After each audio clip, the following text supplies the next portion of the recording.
नमस्कार आदाब, मैं अनूप सोनी क्राइम पेट्रोल सतर्क के ब्लैक हेडलाइंस अध्याय के आज के एपिसोड में आप सबका स्वागत करता हूं। सुखी इंसान से संतुष्ट परिवार से एक सुरक्षित समाज और सुरक्षित समाज से एक खूबसूरत दुनिया बनती है। लेकिन जिन रिश्तों पर विश्वास करके इंसान सुखी होता है, अगर वही रिश्ते गले का फंदा बन जाएं तो इस केस में एक हंसते खेलते परिवार की खून भरी दास्तां से नासिक और उसके आसपास के इलाकों में सनसनी फैल गई और जब सच सामने आया तब सब हैरान रह गए। हेलो डियर रीडर्स, मैं रत्ना।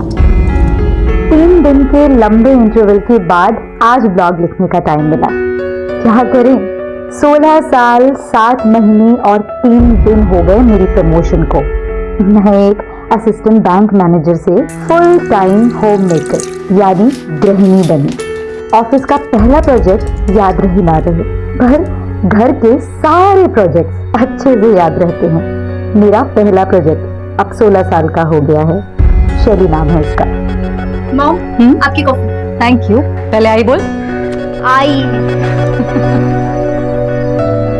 और मेरा दूसरा प्रोजेक्ट 6 साल का हो गया है। इस प्रोजेक्ट का नाम है संजू। मम्मा, मेरा स्कूल बैग कहाँ है? लाइफ की भागदौड़ में अपनी बात आप तक पहुंचाकर मुझे बहुत सुकून मिलता है। मैडम, मेजरमेंट पे लाए। आप कौन? और मास्टर जी क्यों नहीं आए? मास्टर जी का तबीयत खराब है और मैं इनका भतीजा हूँ। आइए अंदर आइए। ये साड़ी रखी है, ये तो इसकी फॉल बीडिंग भी करनी है और जो इसमें ब्लाउज पीस है उसे शैली के लिए ब्लाउज सिलना है। मास्टर जी, आप मेजरमेंट लीजिए।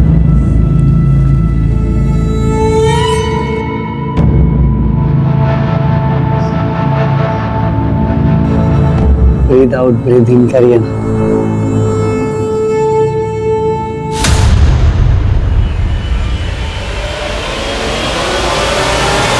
क्या बदतमीजी चल रही है? हाँ? निकल जाए यहाँ से और दोबारा अपनी शक्ल मत दिखाना। निकल यहाँ से।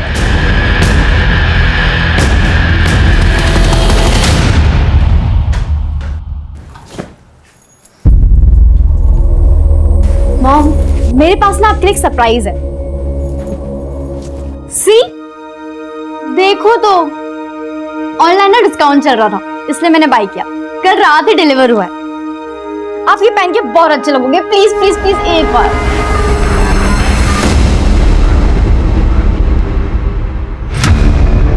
Hi baby.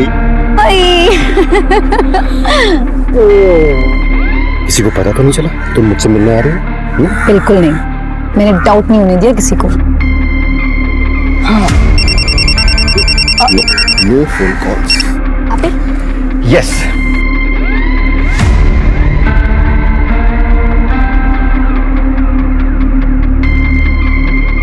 वैसे एक बात तो है, वैसे चोरी चोरी प्यार करने का ना मजा ही कुछ और है। कब तक हम इस तरह से वेट करते रहेंगे, चुप चुप करके मिलते रहेंगे? ये सब बहुत खूबसूरत लगेगा था। अच्छा, वैसे हस्बैंड ऑफिस गए और बच्चे भी बाहर हैं, तो क्या इरादा है?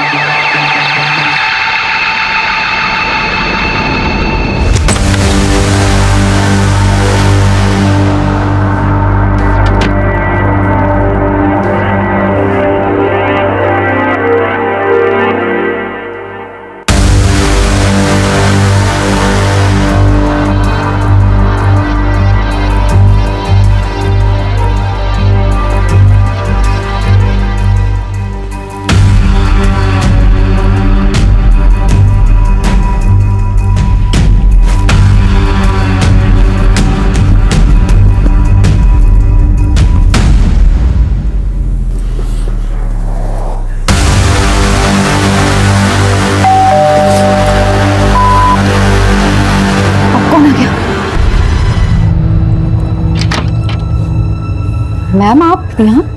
और संजू, क्या हुआ? मैम, स्कूल से कब से कॉल किया जा रहा है आपको, आप कॉल पिक नहीं कर रहे हैं। वो एक्सट्रीमली सॉरी मैम, लेकिन क्या हुआ? आपके संजू को बहुत तेज फीवर आया है और स्कूल के डॉक्टर छुट्टी पर हैं। हमने सोचा अगर आप इसे अपने फैमिली डॉक्टर को दिखाएंगे तो ज़्यादा बेहतर होगा। ठीक है ma'am, thank you so much. Okay, take care. Sanju, क्या हुआ? सुबह तक तो ठीक था, फिर अचानक से क्या हुआ? पापा क्या हुआ बेटा, वॉमिटिंग हुई क्या? इसे डॉक्टर के पास लेकर चलते हैं। मैं बस चेंज करके आता हूँ। हाँ जी।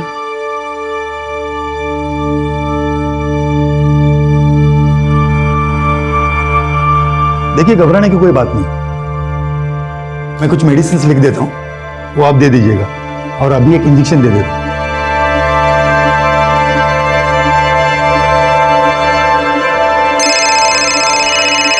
विजय का फोन आ रहा है। ठीक है, आप देखिए। हाँ विजय, नहीं, मैं ऑफिस नहीं आ पाऊंगा आज। संजू की तबीयत खराब है। चल बाय। क्या हुआ? अर्जेंट है तो चले जाइए ना। संजू की तबीयत खराब है, कैसे जा सकता हूँ मैं? तो वो यहाँ पर कौन सा अकेला है? मैं हूं ना उसके पास।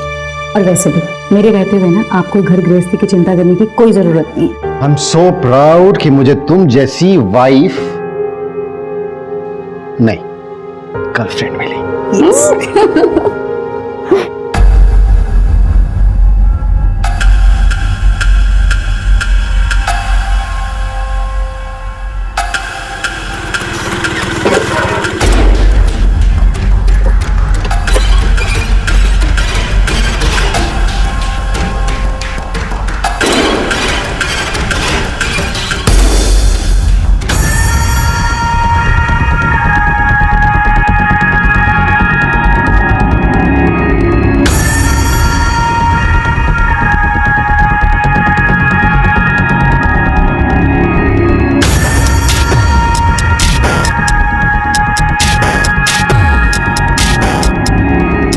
ओ लैला मजनू, इधर आओ।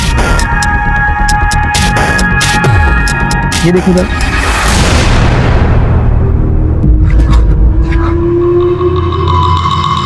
शाने, क्या ये रिकॉर्ड किया तू? हाँ डिलीट करता उसको। कर डिलीट, कोई फायदा नहीं। उसे देख रहा है, दोस्त है मेरी, उसके पास भी इस वीडियो की कॉपी है। 15,000 लगेंगे। तुम्हें ब्लैकमेल कर रहा है? डिलीट करो। पूरे पैसे दे तभी डिलीट करो। तेरा मुंह तोड़ दूंगा मैं, समझा? ज्यादा खुशी हो रही। ये अपलोड कर दे तू। ओए रुक। अरे यार, इतने में क्या होगा भाई? ये चिंदी तो समझ के रख लो तुम्हारे पास। नई चेयर तो अपलोड कर दे यार। नई चेयर। नहीं, रुको, मेरी बात सुनो। अभी तुम इतना रखो, बाकी पैसे हम कल दे देंगे। कल 11 बजे बाहर नहीं हो। अगर कोई होशियारी की ना तो तुम दोनों को सोशल मीडिया पे स्टार होने से कोई रोक नहीं सकता। कल दे देंगे पैसे।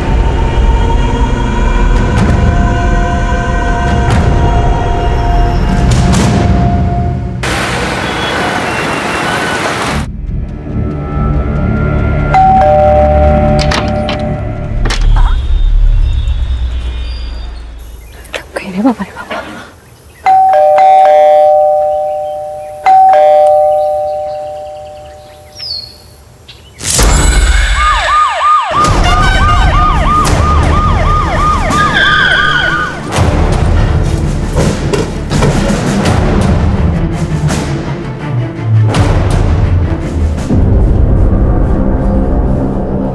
खोलो इसे।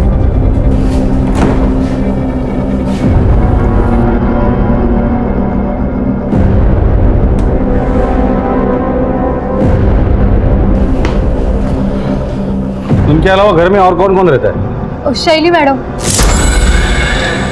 लेकिन साहब, शैली मैडम कहाँ है? उसका कमरा कहाँ है? सर ऊपर है।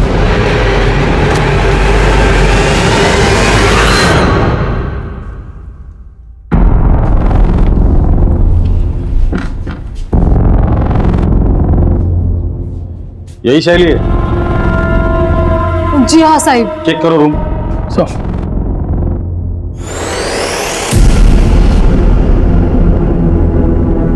शैली का मोबाइल है?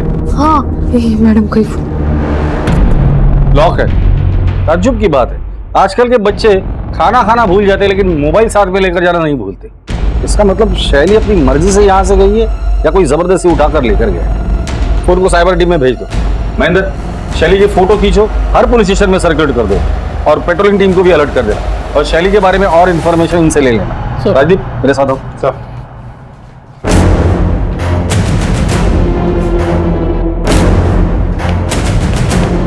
अभिषेक, आस पड़ोस में इस फैमिली के बारे में पूछताछ करो। सर।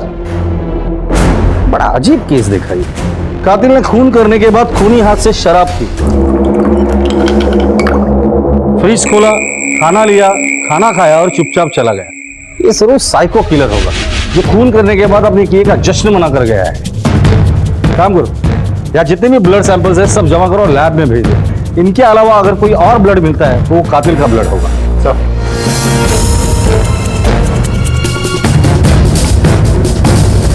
सर, ये कुछ बताना चाहती हूँ। बोलिए। वो सर कल सुबह ना।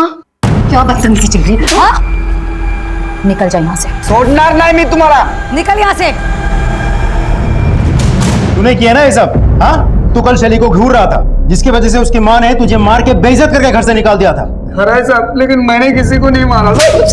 तेरे जैसे घटिया लोग ही ऐसा काम कर सकते हैं। सच सच बता दे, वरना जिस गंदी नजर से शैली को देख रहा था ना, वही तेरी आखिरी निकाल कर हाथ में दे दूंगा। चल बता, शैली को कहाँ छुपा कर रखा है? सच में साहब, मैंने किसी को नहीं, कुछ भी नहीं किया साहब मैंने। तू ऐसे नहीं बोलेगा राजदीप। इसे बेहोश होने तक मारना, फिर होश में ला और फिर मार।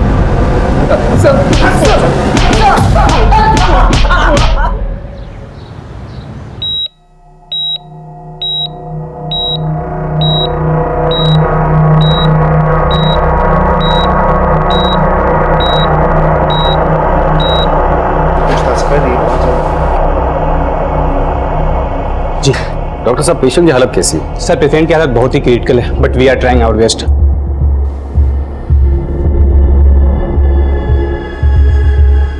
सुख और शांति से जीना हर इंसान, हर परिवार का सपना होता है, और बिल्कुल ऐसा ही जीवन जी रहे रत्ना के परिवार पर टूटे कहर ने आसपास के सभी लोगों के दिल दहला दिए। रत्ना, अमर और शैली की लाइफ की परतें खुलने लगी और आम जनता के साथ साथ पुलिस भी हैरान हो गई। सर, रत्ना के घर पे जो मोबाइल्स मिले थे वो अनलॉक हो गए। शैली के मोबाइल पे किसी रवि और जिग्नेश के मैसेजेस आए हैं। मैसेज में ऐसा लिखा है कि अपनी माँ को कहो किसी के सामने मुंह ना खोले वरना। बात करो दोनों से। सर, दोनों के मोबाइल कंटिन्यूअसली स्विच ऑफ है। कॉल रिकॉर्ड्स निकालने के लिए कह दिया है। एक और बात सर, कल रात रत्ना बार बार शैली को फोन कर रही थी। लगता है कोई टेंशन चल रहा था। शैली ने फोन नहीं उठाई तो रत्ना ने शैली की फ्रेंड कविता को फोन किया। कविता? सर, शैली अपने माँ से कल झूठ बोलकर हमारे सीनियर से मिलने गई थी। अच्छा मॉम, मैं कविता के यहाँ जा रही हूँ, मुझे असाइनमेंट कंप्लीट करना है, मैं रात को आ जाऊँ। तब उसने घर पर झूठ कहा था कि वो मेरे घर पढ़ाई के लिए आ रही है। पर जब रात को उसका मोबाइल नहीं लग रहा था तब रत्ना आंटी ने मुझे कॉल किया। फिर मुझे उन्हें सब सच बताना पड़ा कि शैली जिग्नेश और रवि के साथ पार्टी कर रही है। फिर मुझे रत्ना आंटी को जिग्नेश के रूम पे लेके जाना पड़ा। क्या चल रहा है यहाँ पर ये सब? हाँ? क्या कर रहे थे तुम मेरी बेटी के साथ? बोल दे, कदम पूछ रही हूँ मैं तुमसे कुछ। शैली, शैली उठ बेटा, चलो। एक बात और, जो हरकत तुम लोगों ने मेरी बेटी के साथ की है, दोबारा ये हरकत तुम लोग किसी भी लड़की के साथ ना कर सकते। इसलिए तुम्हारी इस करतूत के बारे में ना मैं सिर्फ तुम्हारे पेरेंट्स को नहीं कंप्लेन करूंगी, उसकी कंप्लेन मैं तुम लोगों के कॉलेज में करूंगी और पुलिस में करूंगी। चल चल।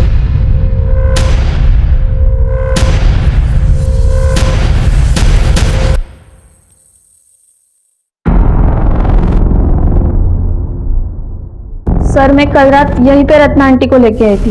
ये जिग्नेश और रवि, इन दोनों के मोबाइल सर्विलेंस पे डाल दो, उनके माँ बाप से बात करो। अगर वो कुछ नहीं बताते तो उनके मोबाइल भी सर्विलेंस पे डाल दो और उनके डेबिट कार्ड, क्रेडिट कार्ड दोनों पे नजर रखो। इन दोनों के फोटोज हर जगह पे सर्कुलेट करो।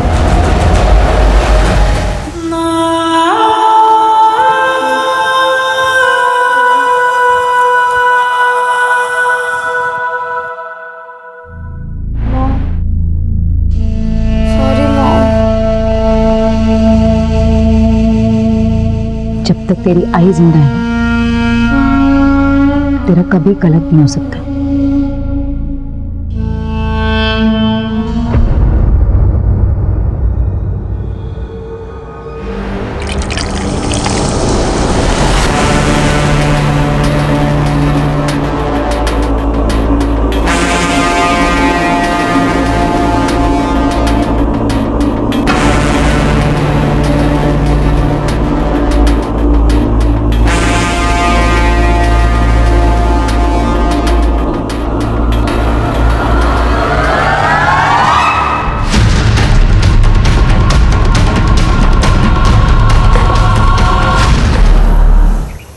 सर, ये विजय है, अमर के बिजनेस पार्टनर।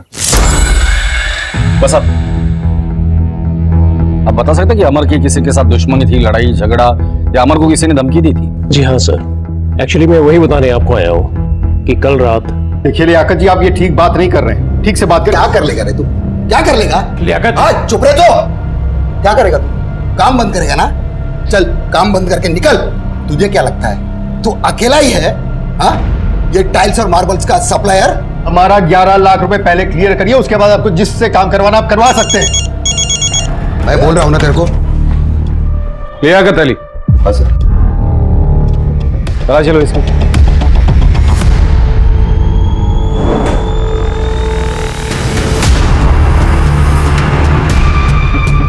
लाइसेंस है साहब, हमारे धंधे में इसकी जरूरत पड़ती है। खामोखाम आप लोग मुझे इस केस में घसीट रहे हो। सैलाब में भेजो। जिस दिन मेरे हाथ में सबूत लग जाएंगे ना, तेरी शराफत की धज्जियां उड़ा दूंगा। लियाकत अली, हमारे परमिशन के बगैर शहर छोड़कर जाने के बारे में सोचना भी मत।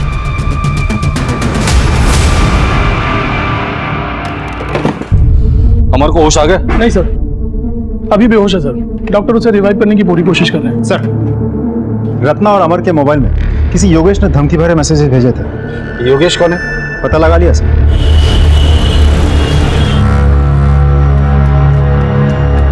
योगेश आपका बेटा है?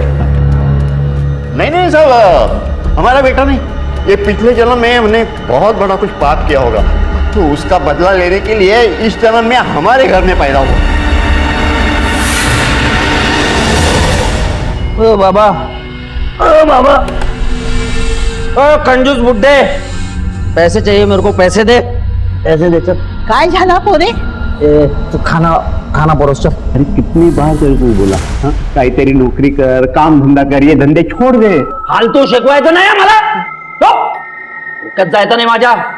ए बाबा, तेरे सामने हाथ जोड़ता हूँ, जा तू जा, निकल जाए यहाँ से। योगेश इस वक्त कहाँ है? मालूम नहीं सर, मेरे बीच में एक बार उसका कोई रात को दोस्त आया था, रात भर उन्होंने दारू पी, सुबह उठ के चला गया। दोस्त के साथ वो गया था, आप जानते हैं उसे? क्या उसकी शक्ल याद है?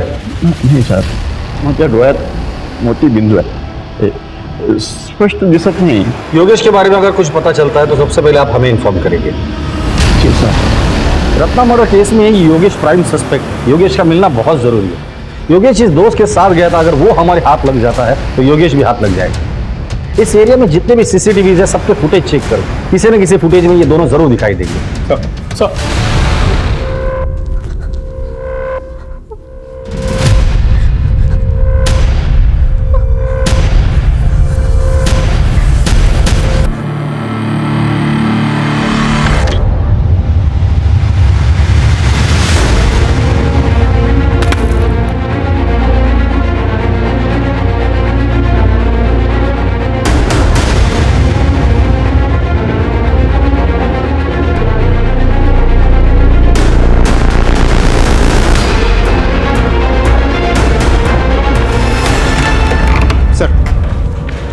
योगेश का कॉल रिकॉर्ड आ गया। 3 महीने पहले तक उसका मोबाइल बिल्कुल एक्टिव था, फिर अचानक बंद हो गया। फिर 4 दिन बाद 2 मिनट के लिए फोन ऑन होता है, अमर को मैसेजेस भेजे जाते हैं, फिर स्विच ऑफ हो जाते हैं। फिर 8 दिन बाद फिर से 2-3 मिनट के लिए फोन ऑन होता है, इस बार रत्ना को धमकी भरे मैसेजेस भेजे जाते हैं, फिर फोन ऑफ हो जाता है। सर, ये सिलसिला पिछले 3 महीने से चल रहा है। सर, योगेश के घर के सामने जो बैंक है उसका सीसीटीवी फुटेज आ गया सर। चेक करो।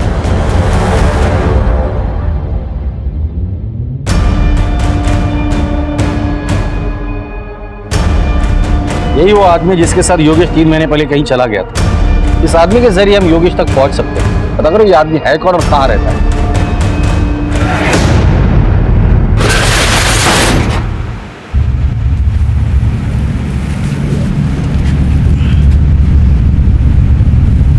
भाई इसमें कुछ गड़बड़ लग रहा है। क्या गड़बड़ है? खून दिख रहा है इसमें, बदबू भी बहुत आ रहा है। पुलिस है, देख क्या है।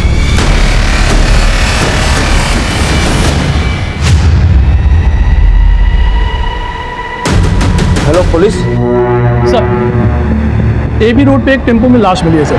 वो लाश हमारे वहाँ दर्ज मिसिंग कंप्लेन की फोटो के साथ मैच होती है। एक बात और सर, वो टेम्पो जिस मित्तल ट्रेडर के वहाँ से लोड हुआ था वो भी हमारे ही जुरिडिक्शन में आता है। ठीक है, राजीव केस का चार्ज ले लो और जिन लोगों ने मिसिंग कंप्लेंट दर्ज की थी उनको बुलाकर बॉडी की शिनाख्त करवा।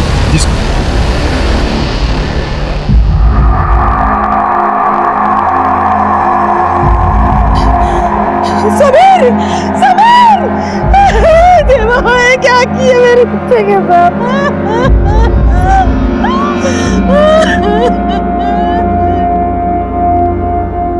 मैं आपका दर्द समझ सकता हूँ पर तहकीकात तो हमें करनी ही पड़ेगी।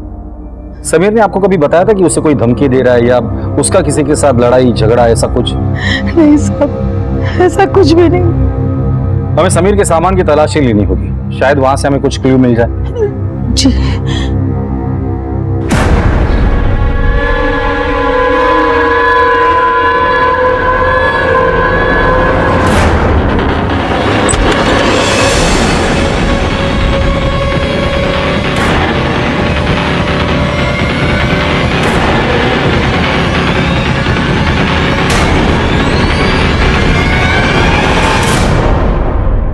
ये हार्ड डिस्क और लैपटॉप समीर का है जिसमें बहुत सारे आपत्तिजनक वीडियोस हैं। ये समीर के पास कहां से है? मला माहित नहीं साहब। समीर के दोस्त कौन है? कौन से कॉलेज में पढ़ता है? ये पास ही के जोशी कॉलेज में है। जोशी कॉलेज? सर उसी कॉलेज में तो शैली भी पढ़ती थी। समीर की कोई गर्लफ्रेंड है? ते पण माहित नहीं, पर सीमा के साथ दोस्ती थी उसकी, वो उसके साथ ही घूमता था। ये सीमा रहती कहाँ है? आइए सर, ये सीमा का रूम है सर। तलाशी लो। सर सीमा यहाँ कितने सालों से रेंट पे रह रही है? सर 2 साल से रह रही है। उसका परमानेंट एड्रेस है? जी सर है।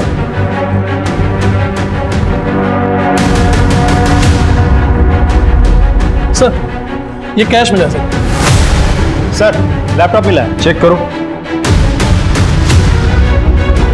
आप बाहर रुकिए। वीडियोज में समीर के लैपटॉप से भी हमें ऑलमोस्ट सेम वीडियोस मिले थे। मतलब समीर और सीमा मिलके सबको ब्लैकमेल कर रहे थे। और हो सकता है इस ब्लैकमेलिंग के चक्कर में समीर का मर्डर हुआ हो और सीमा की जान को खतरा हो सकता है। इन वीडियोस में जितने भी लोग दिख रहे हैं सबको आइडेंटिफाई करो। सीमा की फोटो हर जगह सर्कुलेट कर दो और सीमा के माँ बाप को कांटेक्ट करने की कोशिश करो। सर हमने मित्तल ट्रेडर्स में जाके डिटेल में पूछताछ की। ना किसी ने मर्डर होते हुए देखा और ना डेड बॉडी को टेम्पो में डालते हुए देखा किसी ने। सर मैंने कुछ रिसिप्ट्स के पिक्चर्स भी खींचे, मैं दिखाता हूँ। ये भी सर, ये सारे रिसिप्ट्स मैंने खुद चेक किए हैं, ऑल क्लियर है, कुछ भी सस्पिशियस नहीं दिख रहा है सर।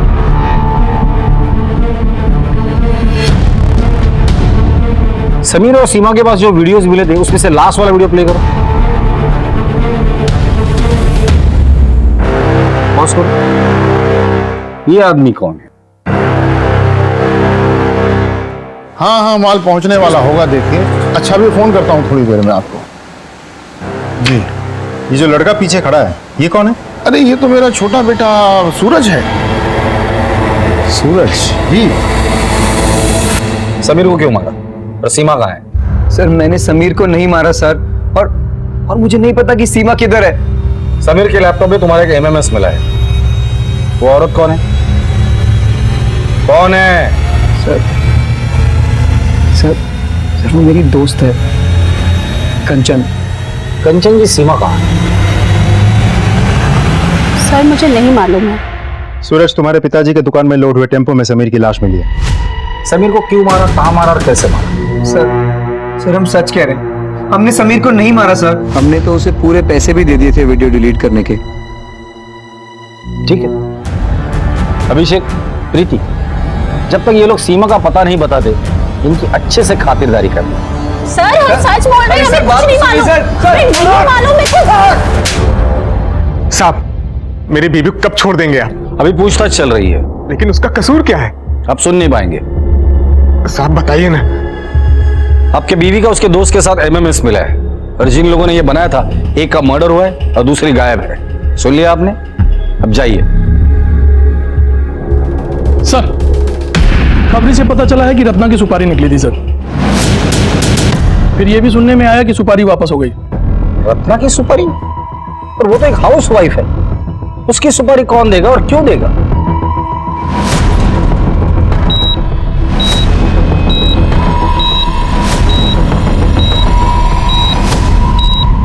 रत्ना, पहला सस्पेक्ट योगेश, जो उसे धमकी भरे मैसेजेस भेजता था। जिग्नेश और रवि, इन दोनों का रत्ना के साथ ड्रग्स को लेकर झगड़ा था। तीसरा लियाकत, लियाकत ने रत्ना और अमर को जान से मारने की धमकी दी। चौथा अमर। अमर? अमर तो रत्ना का पति है और वो खुद जख्मी है, लेकिन जिंदा है। ऐसा भी तो हो सकता है कि रत्ना और संजू को मारने के बाद अमर ने अपने आप को जख्मी करके बाथरूम में बंद कर लिया हो। लेकिन सर घर पे हमें कोई खून से सना हुआ हथियार नहीं मिला और उसका खुद का सिचुएशन भी बहुत क्रिटिकल है। ताज्जुब की बात तो यही है कि हत्यारे ने हत्या करने के बाद उसी खूनी हाथ से शराब पी, खाना खाया। पता करो इस तरह की वारदात और भी कहीं हुई है क्या? अगर हुई है तो उसके सारे डिटेल्स मुझे चाहिए सब। अब दूसरा मर्डर केस, समीर। अब समीर मर्डर केस में शैली, सीमा और समीर ये तीनों क्लासमेट हैं। क्या रत्ना और समीर इन दोनों के मर्डर केस एक दूसरे से जुड़े हुए हैं? 3 हत्याएं, एक गंभीर रूप से जख्मी और एक अगवा।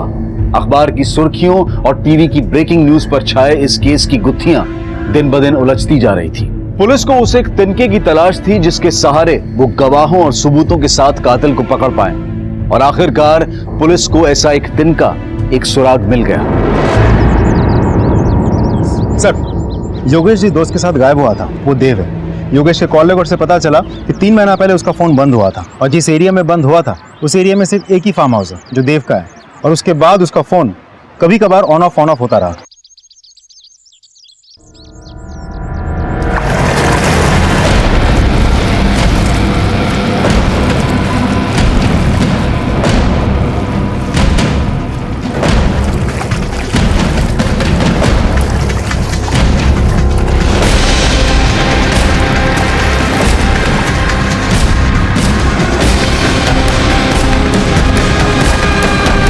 क्या आप योगेश को जानते हैं? जी, कॉलेज में हम लोग क्लासमेट थे।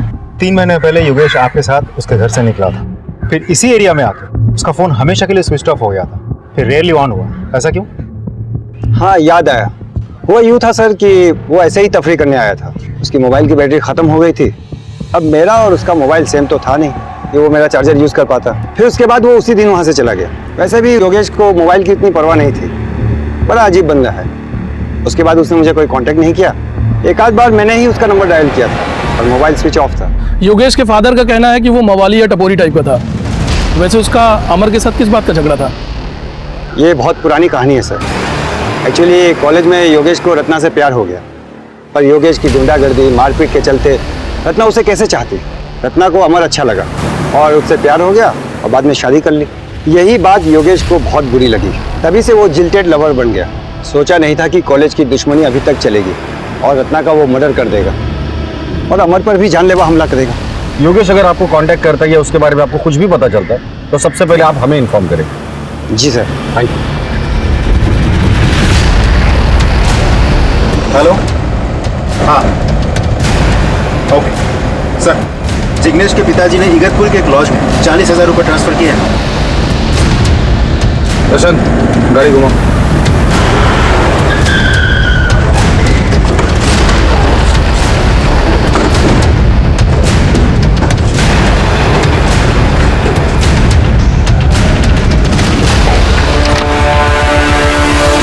जिग्नेश और रवि, शैली कहाँ है? पता नहीं सर।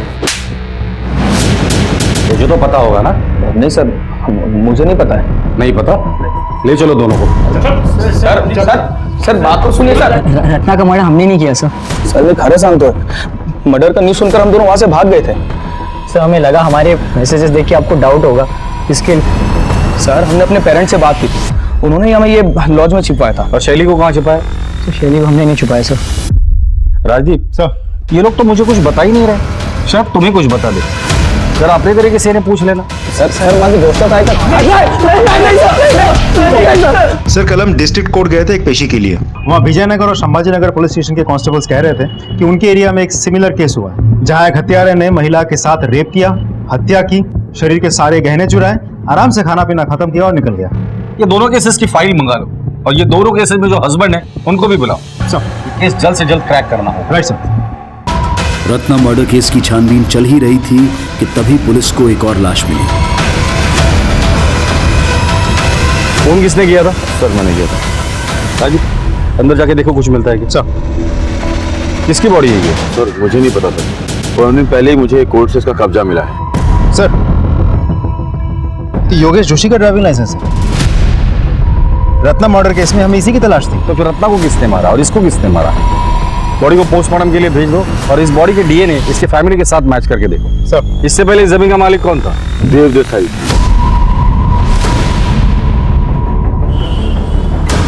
ये सब अजीब इत्तेफाक है। 3 महीने पहले योगेश गायब होता है, आखिरी बार आपके साथ था। फिर योगेश का फोन बंद होता है आप ही के यहाँ पर। अब योगेश की लाश मिल गई, वो भी ऐसी जमीन पर जिस पर आपका कब्जा था। अब तो बताइए योगेश को क्यों मारा? मैंने योगेश को नहीं मारा। राजीव, घर की तलाशी लो। सर, आप बिना वारंट के अंदर नहीं जा सकते। ये वारंट चलेगा या इनसे भी वारंट दिलाओ? सर मेरी बात सुनिए। सर मेरा यकीन कीजिए, कुछ नहीं है सर, आपको कुछ नहीं मिलेगा। इस कमरे में क्या है? सर ऐसे ही कोई पुराना सामान रखा हुआ है। चाबी दीजिए उसकी। सर वो खो गई है। महेंद्र, हथौड़ा लेके आ। सर मेरा यकीन कीजिए, कुछ नहीं है, आपको कुछ नहीं मिलेगा। तोड़ दे उसे। सर कुछ नहीं है सर। शैली, खोलो इसे। सर, इसने मेरी माँ और भाई को मार दिया और फिर मुझे यहाँ ले आया। इसे हॉस्पिटल लेके जाओ।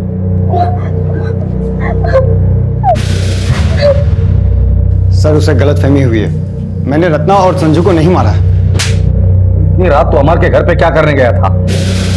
सर इन सब के पीछे अमर का ही हाथ है। अमर ने ही मुझे रत्ना को मारने के लिए कहा था। उस रात जब मैं उसके घर पहुंचा तो फिर मैंने सोचा कि जब पुलिस असली हत्यारे को पकड़ेगी या अमर को होश में आने के बाद ये बताएगा कि असली कातिल मैं नहीं कोई और है, तब मैं शैली को छोड़ दूँ। और अगर अमर को होश नहीं आता और असली कातिल पकड़ा नहीं जाता तो शैली के साथ क्या करता? जिंदगी भर यही रखता उसे? सर सब कुछ इतनी जल्दी हुआ कि इतनी दूर की बात मैं सोच ही नहीं पाया। ये अमर रत्ना को क्यों मारना चाहता था? सर सारा का सारा बिजनेस रत्ना के नाम पर था, जो काफी नुकसान में चल रहा था। और योगेश, उसे क्यों मारा तुमने? सर इसके पीछे भी अमर की साजिश है। सर 1 साल से प्लानिंग चल रही थी। योगेश कॉलेज के टाइम से जिल्टेड लवर था। प्लान ये था कि सबसे पहले योगेश को मार डालेंगे, फिर उसके मोबाइल से अमर और रत्ना के मोबाइल पे धमकी भरे मैसेजेस करेंगे, उसके बाद रत्ना को मारकर सारा ब्लेम योगेश पे डालेंगे ताकि कोई सुराग न मिले। लेकिन मैंने रत्ना और संजू को नहीं मारा। ले चलो इसे। सर मेरी बात सुनिए।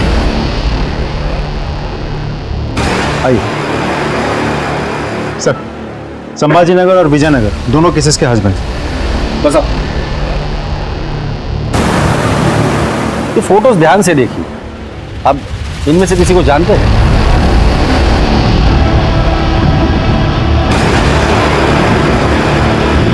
नहीं सर। नहीं सर। आपकी पत्नी की 4 महीने पहले हत्या हुई थी ना? जी साहब। क्या हुआ? साहब हम नए नए नासिक शहर में आए थे, मैं कुछ काम से घर से बाहर गया, वापस आकर देखा तो मेरी बीवी की हत्या हो चुकी थी साहब। जिस दिन मर्डर हुआ था उसके पहले क्या हुआ? गोदावरी में नहाने के लिए गए थे तो बच्चे को बुखार आया, तो यहीं डॉक्टर जय के क्लिनिक में लेकर गए थे उसका इलाज के लिए, और उसी रात मेरी बीवी और मेरे बेटे की हत्या हुई थी सर। आपकी बीवी की 1.5 महीने पहले हत्या हुई थी ना? जी सर। क्या हुआ?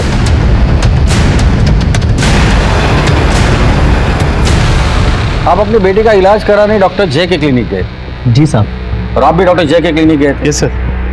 तीनों केसेस में मोडस ऑपरेंडी बिल्कुल सेम है। अब तो ये डॉक्टर जय ही हमें बताएगा इन तीनों मर्डर से उसका क्या कनेक्शन है। डॉक्टर साहब, पिछले कुछ दिनों से शहर में अजीब सिलसिला शुरू है। संध्या अपने बच्चे के साथ आपके क्लिनिक में आती है, उसी रात संध्या के साथ रेप होता है और उसका मर्डर हो जाता है। फिर पूनम अपने बच्चे के साथ आपके क्लिनिक में आती है, उसी रात पूनम के साथ भी उसका रेप होता है, उसका मर्डर हो जाता है। फिर रत्ना आपके क्लिनिक में आती है और उसी रात तीनों केसेस में मोडस ऑपरेंडी सेम है। कातिल पहले रेप करता है, फिर मर्डर, फिर उसी घर में शराब पीता है, खाना खाता है और चला जाता है। और हमने सुना है आपको भी खाने पीने का बहुत शौक है। देखिए साहब, मैं एक डॉक्टर हूँ, कोई कातिल नहीं। लोगों को बचाना मेरा काम है, उनको मारना नहीं। रत्ना का मर्डर जिस दिन हुआ था उस रात आप कहाँ थे? सर मैं कॉन्फ्रेंस में था। आपके क्लिनिक में और कौन कौन काम करता है? एक कंपाउंडर और एक नर्स। ठीक है, जरूरत पड़ेगी तो दोबारा आएंगे।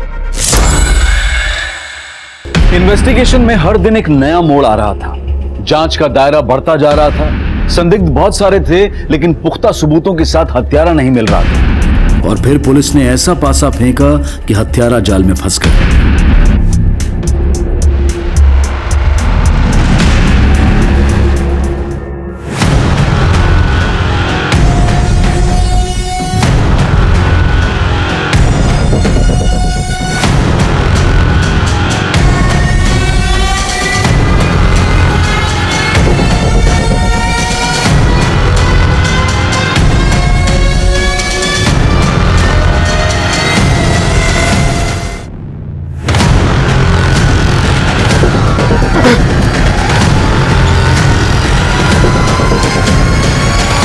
तो चेक यहाँ कंपाउंडर हो ना?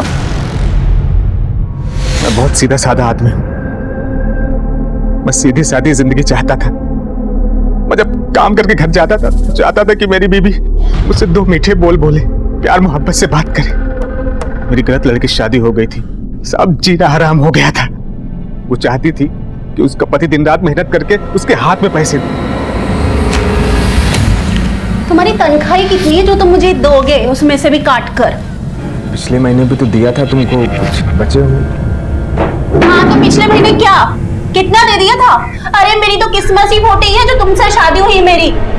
हाँ तो कमाते हो अच्छा, न शक्ल अच्छी है, नहीं रहना है मुझे तुम्हारे साथ। उसको मेरा चेहरा, मेरा शरीर, मेरा घर, मेरा कपड़ा, मेरा विचार कुछ भी नहीं पसंद आता था। क्लिनिक में जब भी मैं किसी औरत को देखता कि वो अपने पति को प्यार से उसका ख्याल रख रही है तो मुझे जलन होने लगती थी।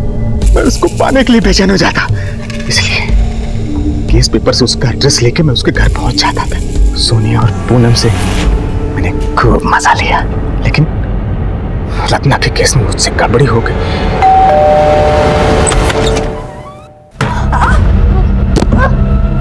अमन ने बाथरूम का दरवाजा अंदर से बंद किया हुआ था, लेकिन मैंने जो घाव दिया था मुझे इस पर पूरा विश्वास था। खून बहेगा और वो मर जाएगा। तभी मैं वहां से चला गया। अमर को मारने का प्लान नहीं था, लेकिन उसने मुझे देख लिया था तो क्या करता साहब?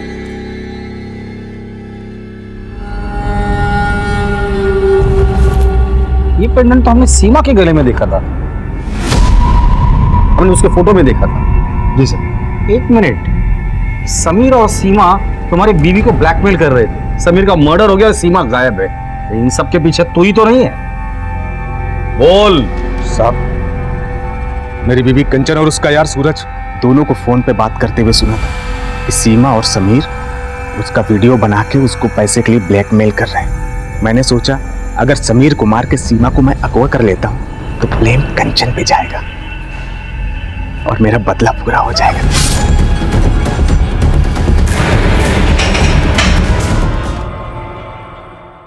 अधूरे सपने अच्छे इंसान को फिर से संघर्ष करने की प्रेरणा देते हैं, लेकिन अगर उसका दिमाग, उसका मन ईर्ष्या से ग्रसित हो जाए तो वो उसे गुनाह के रास्ते पर ले जाते हैं। भागीरथ के साथ यही हुआ था। सुशील, संस्कारी और पति से प्रेम करने वाली पत्नी ना मिलने से वो इतना डिस्टर्ब हो गया था कि उसने अपने संपर्क में आने वाली सुशील और संस्कारी महिलाओं को अपना शिकार बनाना शुरू कर दिया। अगर भागीरथ अपने मन में उठ रही नफरत और जलन के तूफान से सतर्क होता, चुभने वाले रिश्ते से सही समय पर मुक्ति पाता, तो वो सीरियल किलर नहीं बनता। भागीरथ, समीर, सीमा और देव को अपने गुनाहों की सजा मिली और अमर ने भी अपने किए का मोल चुकाया।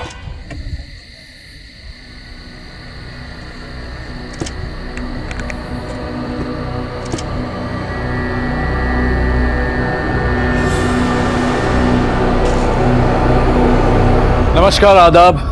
मैं अनूप सोनी क्राइम पेट्रोल सतर्क के ब्लैक हेडलाइंस अध्याय के आज के एपिसोड में आप सबका स्वागत करता हूं। कहते हैं कि आज की इस मतलबी दुनिया में अगर कहीं मासूमियत बची है तो वो सिर्फ बच्चों में बची है। लेकिन ये मंजर कुछ अलग ही कहानी बयां कर रहा था। 12-13 साल की कच्ची उम्र की लड़कियां अपनी ही एक उम्र की लड़की को दफना रही थी। क्या इन लड़कियों ने ही उसे मारा था? ऐसा कदम इन लड़कियों ने किसी सामान्य परिस्थिति में तो नहीं उठाया होगा। क्या मरने वाली लड़की ने कुछ असामान्य किया था? और आखिरकार इस असामान्य परिस्थिति की वजह क्या थी?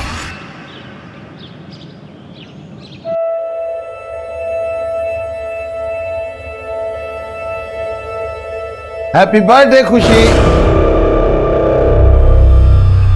देखो देखो हम तुम्हारे लिए क्या लेकर आए हैं। तुम्हारा एकदम फेवरेट गिफ्ट। इसको आंख बंद करके खोलना। चलो आंख बंद करो। हाँ खोलो। दादू हम बाद में खोल लेंगे।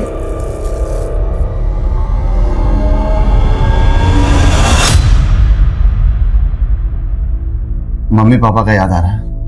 याद तो आ रहा है दादू, मगर उनके बारे में कुछ याद नहीं आ रहा।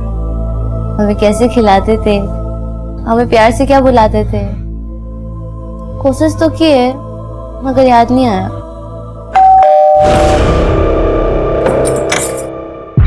नमस्कार जगमोहन जी, क्या हाल है? सुने पोती का जन्मदिन है आज। ए बेटा इधर आओ, देखो कितना बढ़िया गिफ्ट लाए हैं तुम्हारे लिए। ले लो, देखो देखो, ले लो बेटा। बहुत प्यारी बच्ची है। ए बेटा तुम जाओ अंदर जाओ जाओ। और आप क्या आए यहाँ? आपका ऑटोग्राफ लेने। आप हमारे लिए कोनो फिल्म स्टार से कम थोड़े ही हैं। ए जगमोहन जी, आज बहुत शुभ दिन है, मान लीजिए हमारी बात, साइन कर दीजिए ना। सिन्हा जी, हम कितनी बार आपसे कह चुके हैं कि हम ये घर नहीं बेचें।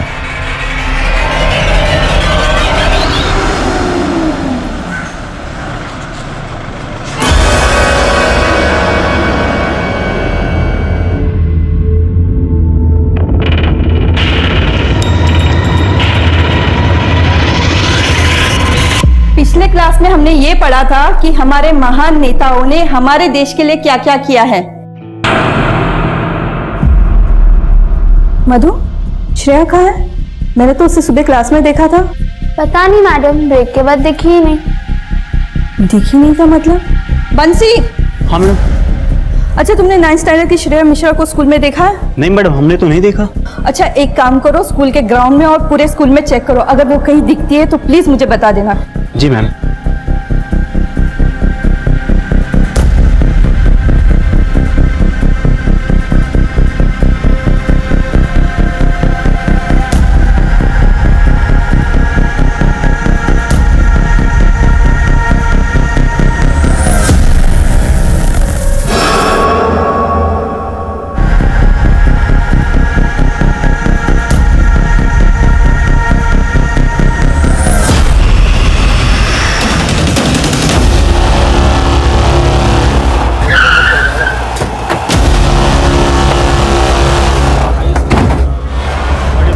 शर्मा, बॉडी को पोस्टमार्टम के लिए भेजो और इस बच्ची के माँ बाप से कांटेक्ट करो।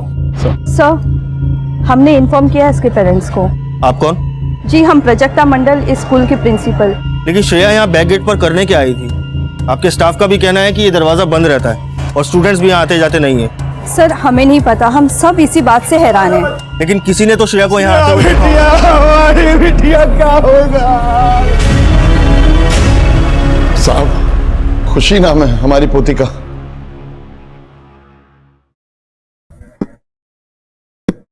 कब से गायब है? खुशी बेटा, कितना सोएगी? उठ जा। खुशी, ए बेटा, खुशी, खुशी, खुशी।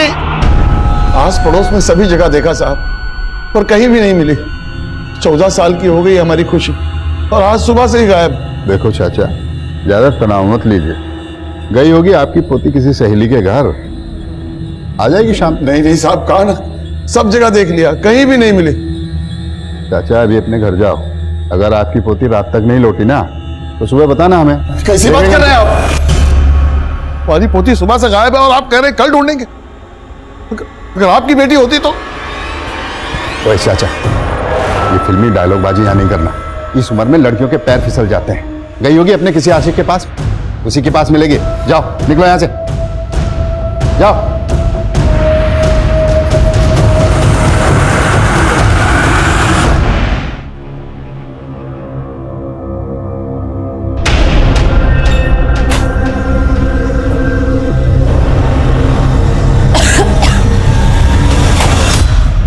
श्रेया के कातिल के बारे में कुछ पता चला क्या? दवाई ली तुम? दवाई का छोड़िए, हम क्या कहते हैं, हमें नहीं लगता है पुलिस वालों से कुछ हो पाएगा। हमें ही किसी बड़े अफसर से बात करना होगा। संभालो अपने आप को। देखो, अब हम कुछ भी कर लें, श्रेया तो वापस नहीं आएगी ना। बेहतर यही होगा कि तुम श्रेया को भूल जाओ। सर, श्रेया की पोस्टमार्टम रिपोर्ट के मुताबिक श्रेया की मौत सर पे चोट लगने की वजह से ही हुई थी। सेक्सुअल असॉल्ट का कोई क्लू? नहीं सर। एक स्कूल जाने वाली बच्ची को उसी के स्कूल में कोई क्यों मारेगा? स्कूल के पीछे वाले गेट की चाबी जिन 4 लोगों के पास थी, उनसे बात हुई? सर, 3 लोगों से तो बात हो चुकी है, लेकिन चौथे शख्स से बात नहीं हुई। स्कूल का स्वीपर प्रकाश कुमार, जिस दिन श्रेया का मर्डर हुआ उसी दिन से गायब है। उसका फोन ट्रैकिंग पे डालो। सर, मैंने फोन ट्रैक किया, उसका फोन भी श्रेया के मर्डर वाले दिन से ही बंद है। शर्मा, ये इत्तेफाक नहीं हो सकता। जिस दिन उस बच्ची श्रेया का मर्डर हुआ उसी दिन से ये स्वीपर प्रकाश भी गायब है। एक काम करो, इस प्रकाश की कुंडली निकलवाओ और अपने खबरियों से बोलो काम पे लग जाए। फाइनली एक सस्पेक्ट तो मिला हमें। सर सस्पेक्ट तो एक और भी है, श्रेया का फादर मिलिंद। कोई खास वजह? श्रेया को ब्रोन का टेस्ट था और इस बीमारी के चलते अक्सर सांस लेने में तकलीफ होती है। सर श्रेया कई बार हॉस्पिटल में एडमिट भी रह चुकी है। सर इस बीमारी के ट्रीटमेंट में काफी खर्चा आता है।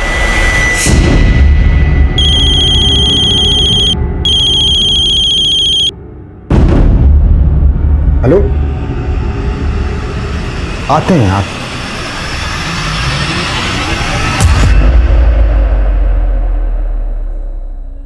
एक खुशी है लेकिन कुछ नहीं। और अब आए खुशी के जादू। अब खुशी खुश हो गई है ना। देखो बेटा, अब ऐसे ही हम लोग एक साथ हमेशा खुश रहेंगे। अगर ऐसे ही साथ रहेंगे तो बोर्डिंग स्कूल काहे भेज रहे हो हमें? हमारे यहाँ के सारे दोस्त हमसे दूर हो जाएंगे और हमें आपको छोड़ के नहीं जाना है। हम इस स्कूल में नहीं पढ़ सकते का? खुशी बेटा, तुमको अपने से दूर करना का हमको अच्छा लगता है, पर क्या करें, मजबूरी है हमारी। अब हम बूढ़े हो रहे हैं, हाँ, और ठीक से तुम्हारा परवरिश भी नहीं कर पा रहे हैं। दादू हम कुछ नहीं जानते। हम आपको और अपने दोस्तों को छोड़कर ना कहीं नहीं जाएंगे, बता दे रहे हैं।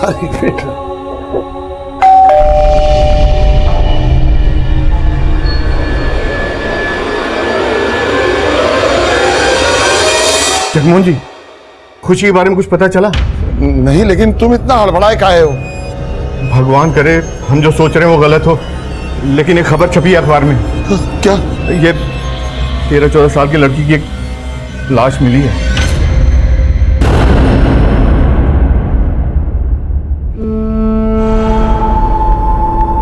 ये हमारी खुशी नहीं है। देखिए साहब, हमें घर जाने दीजिए। हमारा पत्नी की तबीयत बहुत ज्यादा खराब है साहब। तुम्हारी भी हो जाएगी अगर सच नहीं बोले तो। मतलब 2 लाख रुपए मिले हैं ना तुम्हें हॉस्पिटल से, जो तुमने अपनी बेटी के इलाज के लिए हॉस्पिटल में जमा कराए थे। हाँ तो जाहिर है तुम्हारी बेटी की मौत से किसे फायदा होगा? मतलब आपका कहना है कि पैसे के लिए हमने अपनी बेटी श्रेया को? हाँ बिल्कुल, आपको पैसे भी मिले और अपनी बेटी की देखभाल और परेशानी से छुटकारा भी मिल गया। साहब, हम अपनी बेटी श्रेया से नहीं परेशान थे, हम अपनी गरीबी से परेशान थे। पैसे के अभाव के कारण हम उसका इलाज ठीक से नहीं करा पा रहे थे साहब। अब आपको जो समझना है समझिए। ये तो हमारा दिल ही जानता है कि हमारे लिए हमारी बेटी श्रेया क्या थी।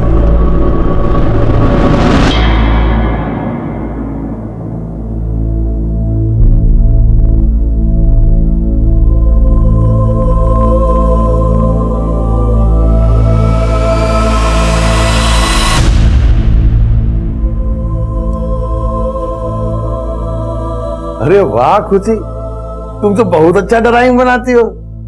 दादू, ड्राइंग नहीं, ड्राइंग होता है। ठीक है बेटा, जो भी होता है, पर बनाते बहुत अच्छा हो।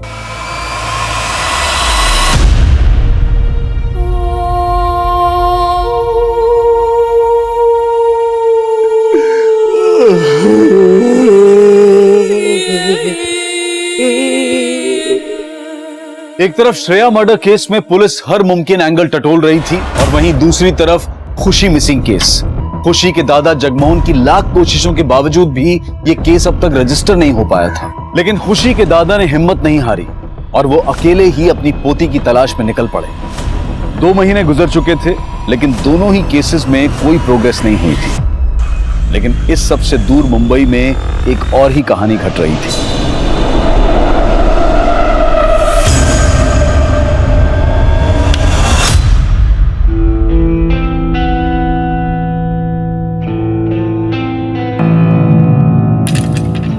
कैसा लगा? ये सब कुछ तुम्हारे लिए किया है। बहुत अच्छा है, it's amazing. A rose for my beautiful rose. मेरे लिए? Thank you.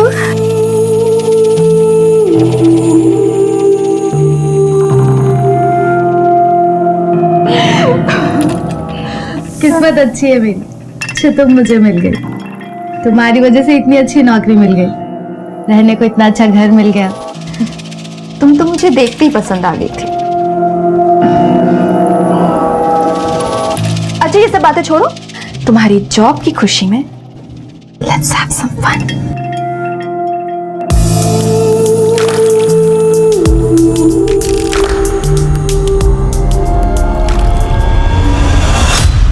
कोलकाता?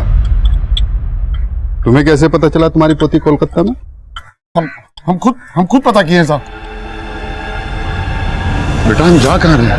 चाचा हर हफ्ते ना दर्जनों लड़कियां आती है यहाँ पर। पिछले 2 महीने में जितनी भी लड़कियां उठाई गई है ना, सबको पार्सल से पहले एक जगह पे रखा जाता है, वहीं लेके जा रहा हूँ। चलिए।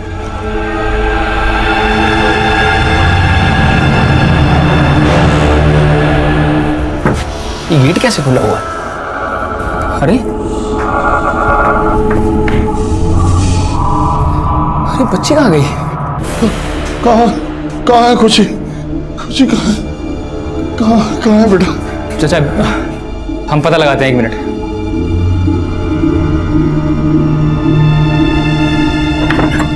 हेलो। हाँ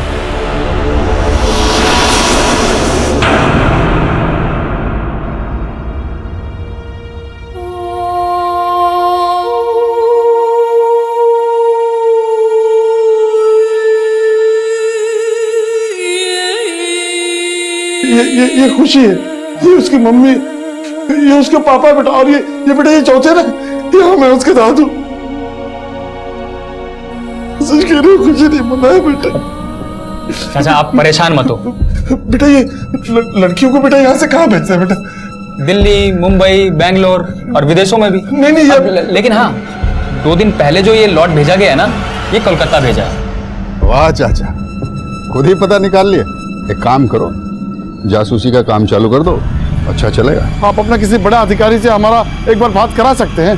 कोई फायदा नहीं होगा। ये तो बात, अरे बोल दिया ना भैया, कोई फायदा नहीं होगा। बड़े साहब के पास में इतना टाइम नहीं है। वैसे तुम्हारी पोती अपनी मर्जी से भागी, ऐसे कोठे पे क्यों पहुंच जाएगा? ये क्या कह रहे हैं आप? भाई जिस लड़के के साथ वो भागी है ना, उसी ने बेच दिया होगा उसको। अरे कुछ भी कहे जा रहे हैं आप। आवाज नीचे रख, समझा? हमें तो लगता है तुम्हारी पोती कैरेक्टरलेस है।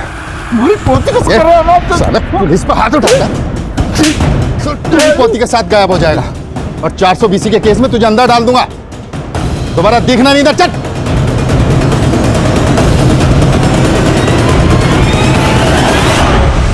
पुलिस कांस्टेबल ने खुशी के दादा के साथ जो बदसलूकी की थी, उसका वीडियो देखते ही देखते पूरे शहर में वायरल हो गया। हम खुद को बहुत बेबस महसूस कर रहे हैं। आप लोगों से विनती है कि हमारी खुशी को ढूंढने में आप हमारी मदद करें। ये उसका फोटो। देखा आपने किस तरह से एक सीनियर सिटीजन सिस्टम के हाथों परेशान हो चुका है।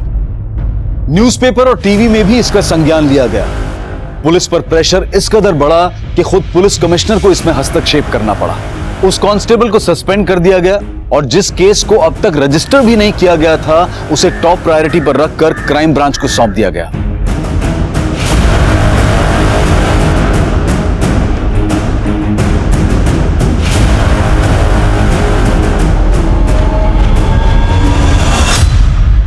फोन अभी स्विच ऑफ आ रहा है सर।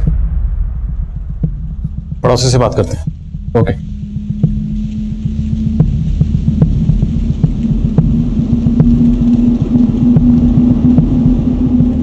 कोलकाता? जी साहब, बेचारे जगमोहन जी खुशी को ढूंढते हुए रेड लाइट एरिया तक पहुंच गए थे। वहीं जाके उन्हें पता चला कि शायद उसे कलकत्ता भेज दिया गया है। सर एक पड़ोसी ने बताया कि असलम नाम का एक पिंप है जिसने जगमोहन जी को इन्फॉर्मेशन दी कि खुशी कोलकाता में है। सर पता चला है कि सनम बिल्डर्स का जगमोहन जी के साथ झगड़ा चल रहा था। हमको पता है कि मोहल्ले के लोग आपके दबाव में साइन कर दिए, लेकिन हम आपके दबाव में नहीं आएंगे। दबाव अभी हमने बनाया कहां है। जब हम दबाव बनाते हैं ना, तो आदमी दब के पिचक जाता।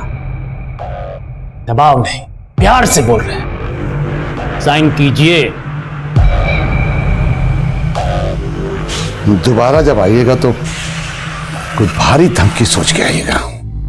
हमारा फैसला तब भी नहीं बदलेगा। हम ये प्रॉपर्टी नहीं बेचेंगे।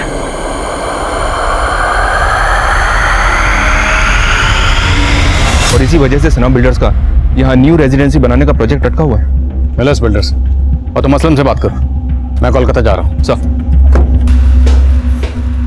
हाय Karishma. Hi. I know you don't like me, लेकिन क्यों? क्योंकि मैं तुम्हारे मकान मालिक की बेटी हूँ? ऐसा कुछ नहीं है स्मृति।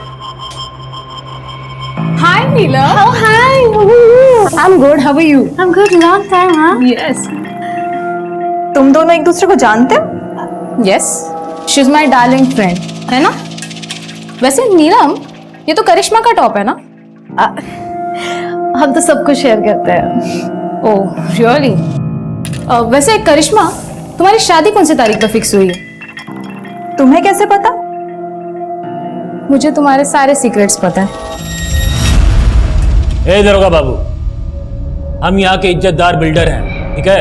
हमारे खिलाफ ऐसा घटिया इल्जाम लगाने का सोचेगा भी नहीं। बहुत बड़ा मिस्टेक कर रहे हैं आप। मिस्टेक तो आपसे हो गई है सना साहब, टाइमिंग की। क्योंकि जिस दिन खुशी गायब हुई उसी दिन आपने मोहल्ले में रोड मैपिंग का काम शुरू करवा दिया। अब ये इत्तेफाक तो नहीं हो सकता। तो क्या लगता है आपको साजिश है? किसका? हम काम इसलिए शुरू कराए थे काहे कि हमारा पंडित जी बोले थे शुभ मुहूर्त है, हाथ से जाना नहीं चाहिए। अब जगमोहन जी को तो हम मोल भाव करके आज नहीं तो कल मना ही लेते। हम बिल्डर आदमी हैं, मकान बनाते हैं, किडनैपिंग का मंसूबा नहीं। हो गया बातचीत। अब हम आपका किसी भी सवाल का जवाब नहीं देंगे। आपको जो भी पूछना हो हमारा वकील के सामने पूछिएगा। चलते हैं।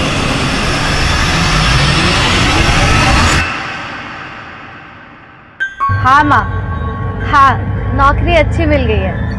हाँ हाँ पगार भी बहुत अच्छा है।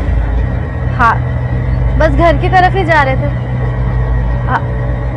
हेलो हेलो माँ, हेलो।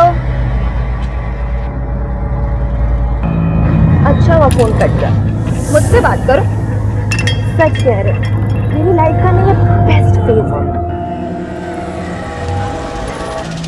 भैया कितना हुआ?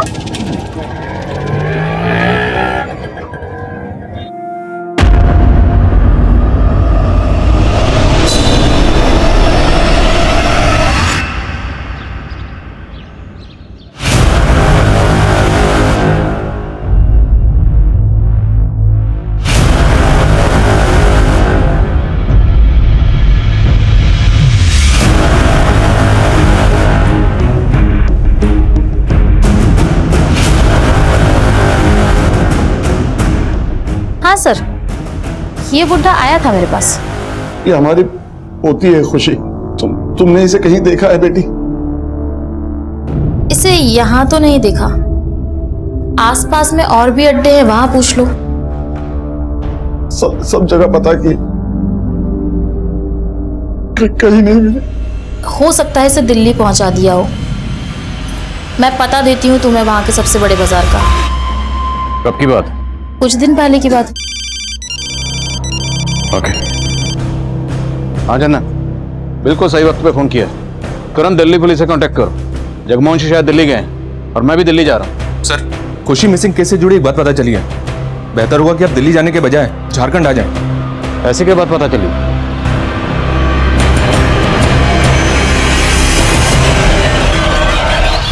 खुशी की क्लासमेट श्रेया मिश्रा का मर्डर होता है, वो भी ठीक उसी दिन जिस दिन खुशी गायब हुई। पर आप लोगों ने खुशी का केस इन्वेस्टिगेट किया ही नहीं।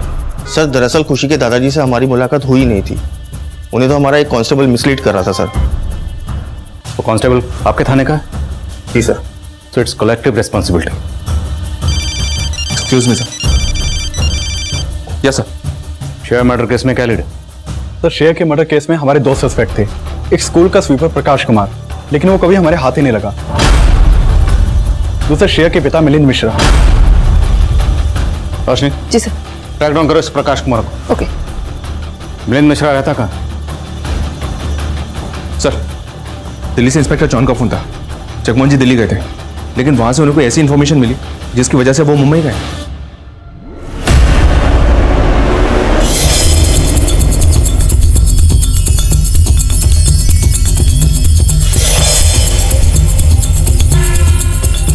सात 6 महीने हो गए हमारी बच्ची श्रेया की हत्या को, लेकिन अब तक यहाँ की पुलिस ने हमारे ऊपर शक करने के सिवाय कुछ नहीं किया है। मिलन जी, आपका गुस्सा जायज है। मैं आप लोगों की हालत समझ सकता हूँ। अब ये केस हम हैंडल कर रहे हैं। हमें एक बात पता चली, जिस दिन आपकी बेटी श्रेया का कत्ल हुआ उसी दिन उसकी क्लास की एक बच्ची गायब हुई, खुशी विश्वकर्मा। खुशी विश्वकर्मा? सर, उसने तो श्रेया की जान लेने की भी कोशिश की थी। सर, उसी ने हत्या की है मेरी बेटी की। नीलम, ऑफिस नहीं जाना क्या? कब तैयार होगी? उठ जा। मेरी तबीयत ठीक नहीं है, ऑफिस में कोई बहाना बना देना प्लीज। अच्छा चल ठीक है, अपना ध्यान रखना। Okay okay bye, thanks.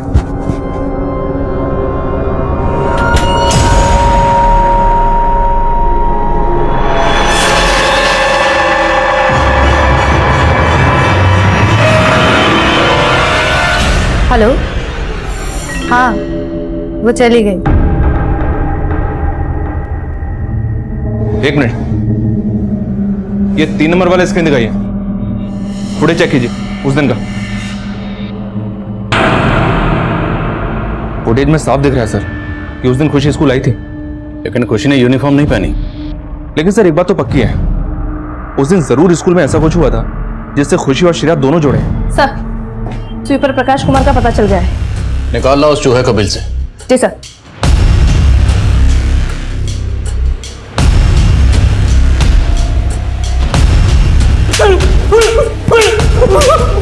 बोलता हूँ बोल, क्या हुआ था? साहब, उस दिन एक आदमी आया था स्कूल में।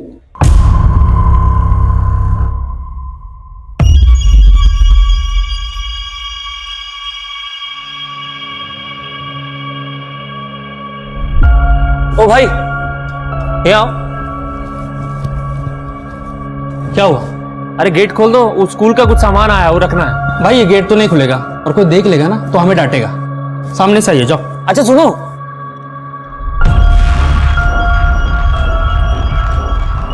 सुनो ये रख लो, और सुनो अगर कोई पूछे ना तो बोल देना कि प्रकाश सर का सामान था, ठीक है?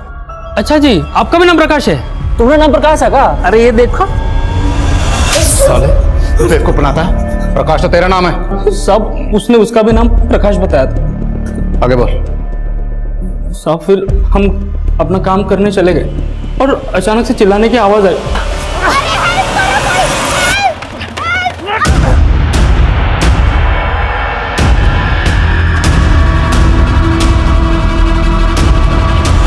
गाड़ी कौन सी थी? नंबर क्या था? साहब, नंबर तो नहीं देख पाए साहब। रंग तो याद होगा? साहब, मरून ब्राउन कलर का ऐसा कुछ टेम्पो था साहब। साहब, हम बहुत डर गए थे क्योंकि पुलिस आई और ताला और चाबी के बारे में पूछने लगी। इससे पहले हमसे कुछ पूछती तो हम वहां से भाग निकले साहब। वो जो आदमी उस दिन स्कूल में आया था, उसका स्केच बनवा सकते? जी साहब, बनवा सकता हूँ। इस टेम्पो वाले प्रकाश का स्केच तैयार होती, सारे ट्रांसपोर्ट उसको दिखाओ। चंदन, ये प्रकाश मुझे जल्द से जल्द लॉकअप में चाहिए। सर। क्या खुशी ने श्रेया को मारने की कोशिश की? ये कैसी बात कर रहे हैं सर आप? मैम, ये बात खुद श्रेया के पेरेंट्स ने हमें बताई। श्रेया के पेरेंट्स? हाँ सर, मैं आपको बताती हूँ कि उस दिन क्या हुआ था। खुशी और श्रेया दोनों बहुत ही अच्छे दोस्त थे और ये जो कुछ भी हुआ ये अनजाने में हुआ था सर। श्रेया, ये आइसक्रीम? हाँ। नहीं, हम नहीं खाएंगे। क्यों? हमें डॉक्टर ने मना किया है। अरे श्रेया, एक बार खाने से कुछ नहीं होता है, किसी को पता नहीं चलेगा। बहुत रिस्क है, खा ले। पता है, मुझे स्ट्रॉबेरी ना बचपन से पसंद था। बाबा हमारे लिए ना हमेशा ही लाते थे। अच्छा है ना?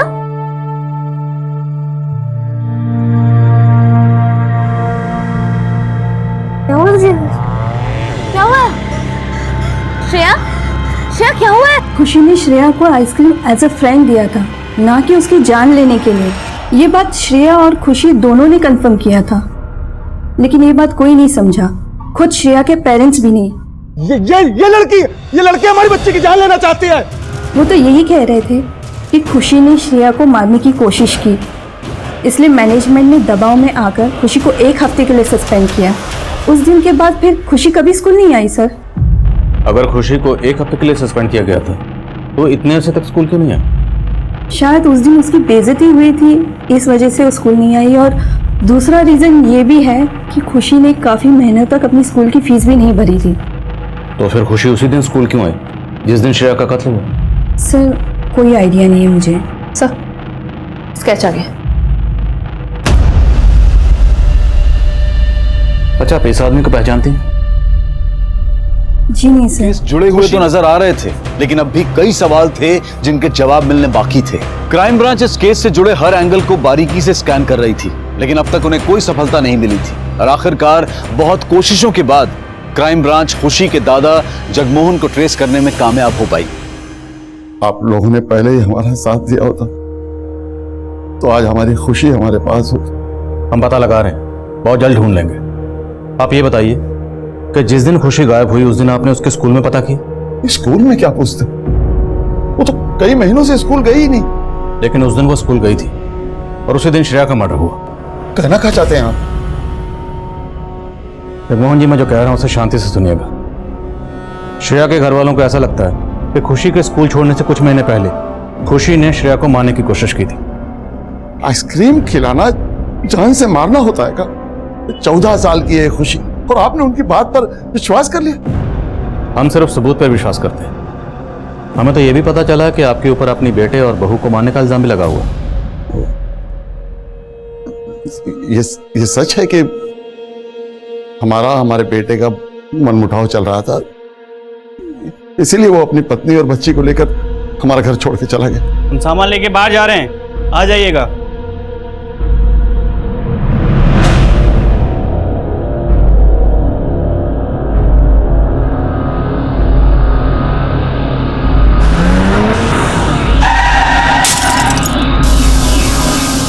अगर उनकी मौत कार एक्सीडेंट में हुई थी तो उसका इल्जाम आप पर कैसे लग गया? कार हमारी थी और ब्रेक भी फेल था और वो शोभा के भाई ने 1 और 1 मिलाकर 11 कर दिया। नहीं मरवाए ना मेरे जीजा को, इतना सब करने के बाद बोलता है कुछ किया नहीं है। ये कैसा एक्सीडेंट था जिसमें आपका बेटा और बहू दोनों मारे गए और पोती बच गई? नहीं, हमारी पोती भी उनके साथ मर गई थी। खुशी हमारी अपनी पोती नहीं है। खुशी आपकी जिंदगी में कैसी आई? हम तो यही मानते हैं सर कि भगवान ने खुशी को हमारी बिखरी हुई जिंदगी में खुशी लौटाने के लिए भेजा था। हमारे घर के सामने एक किराएदार रहता था, उसकी बेटी थी खुशी, लेकिन उसे खुशी से नफरत, उसके बाप को लड़का चाहिए था। और फिर एक रात खुशी बाहर खड़ी रो रही थी। उसके बाद हम कभी अकेले थे ही नहीं। खुशी को हमने अपनी पोती बना लिया, अपनी जान बना लिया। आप खुशी को कैसे भी ढूंढ के ले आइए साहब। हम खुशी को जल्द से जल्द ढूंढ निकालेंगे, अब बेफिक्र रहिए। सर, ये जगमोहन जी की कहानी तो इमोशनल है, पर मुझे अभी एक डाउट है। क्या? सर, इनकी माली हालत काफी खराब है, ऊपर से इनकम का भी कोई सोर्स नहीं है। खुशी की स्कूल फीस भी पिछले कई महीनों से बकाए थी। कहीं ऐसा तो नहीं जगमोहन जी ने खुशी का सौदा कर दिया हो? नहीं, तो फिर श्रेया का मर्डर क्यों किया गया? अगर खुशी का सौदा किया गया है तो श्रेया का भी किया जा सकता था। और खुशी पिछले 6 महीने से स्कूल नहीं गई, उसी दिन स्कूल क्यों गई? और जहां तक पैसों का सवाल है, वो तो जगमोहन जी इस प्रॉपर्टी को बेच के भी हासिल कर सकते थे। चंदन, मुझे लगता है मामला कुछ और है। हाँ रोशनी, बोलो। सर, एक आदमी मिला है जिसने टेम्पो वाले प्रकाश को स्केच से पहचान लिया है। हम ड्राइवर हैं साहब, और कुछ महीना पहले ये आदमी हमारे पास आया था। ट्रक तुम्हारा है क्या? सेठ का है भैया, हम तो ड्राइवर हैं इसके। अच्छा, कितना कमा लेते हो? 18,000 मिल जाता है महीने का। हम 25,000 देंगे तुमको, हमारे लिए ट्रक चलाओगे? हाँ, काहे नहीं चलाएंगे, जरूर चलाएंगे भैया। ठीक है। अच्छा, तुम्हारा नाम क्या है? हमारा नाम जीतू है। क्या बोले? जीतू, जीतू। अरे अरे कमाल का संजोग है, हमारा नाम भी जीतू है। अच्छा? हाँ। अरे तो आज से जीतू, तुम इस जीतू के लिए ट्रक चलाओगे, ठीक है? हाँ। इसने अपना नाम भी जीतू बताया? जी सर, और उसके बाद हम इसका टेम्पो चलाने लगे। ये लीची की सप्लाई करते थे। लीची की सप्लाई? जी सर। फोन नंबर है इसका? है सर, पर लगता नहीं है, पिछले महीने से बंद आ रहा है। कोई बात नहीं, जो भी आपके पास इसका फोन नंबर है, उसका टेम्पो नंबर और जिस जिस शहर में आप लीची सप्लाई करते थे, सारी डिटेल दीजिए। जी sir. Thank you. Roshi, detail लो इनसे।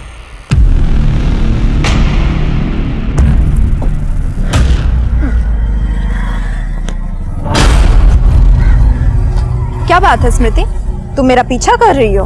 करिश्मा देखो, मैं तुम्हारा पीछा नहीं कर रही हूँ, बहुत जरूरी बात करनी है। मैं जानती हूँ तुम्हारे और नीलम के बीच क्या चल रहा है, बहुत दिनों से नोटिस कर रही हूँ। मेरी मानो, नीलम को छोड़ दो। ये मेरा पर्सनल मैटर है स्मृति, तुम इसमें इंटरफेयर क्यों कर रही हो? करिश्मा, आई रियली लव यू और मैं तुम्हें उसके साथ नहीं देख सकती। तुम जाओ यहाँ से और मेरे और नीलम के बीच कभी मत आना, समझी? नीलम तुम्हें धोखा दे रही है। बकवास बंद करो। मुझे भड़काने के लिए अगर नीलम के खिलाफ कुछ भी बोला ना तो मुंह तोड़ दूंगी तेरा, समझी? करिश्मा, तुम्हें अगर यकीन नहीं हो रहा ना तो मेरे साथ चलो, आई कैन प्रूव इट।